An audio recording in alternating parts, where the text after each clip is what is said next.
сожалению, или, может быть, к Руслан, ну счастью, кто как смотрит. дай мне клятву, что вы никому не дадите эти земли. Пожалуйста, скажи, что вот мы, граждане Казахстана, будем за свои земли бороться до последней капли крови. Можно я не буду клясться, я скажу свое личное мнение. У вас, бля, на все есть свое личное мнение. Вы настоящий татарин. Вот реально. Ну, а как же? Смотрите, я считаю, что Восточному Казахстану было бы лучше всего быть независимым от всего остального Казахстана и от России. Отлично. Вот это сепаратизм чистой воды. Ну, тут знаете, дело в чем?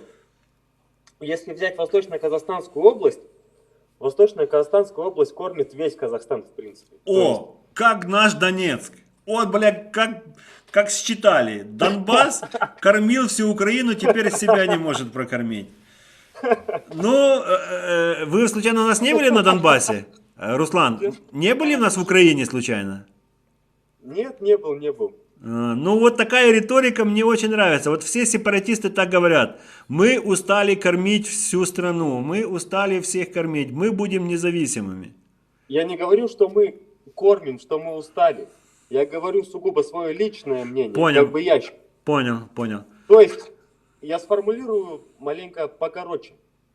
Я патриот своего края, но не патриот своей страны. Вот Скажем так. так. Ага.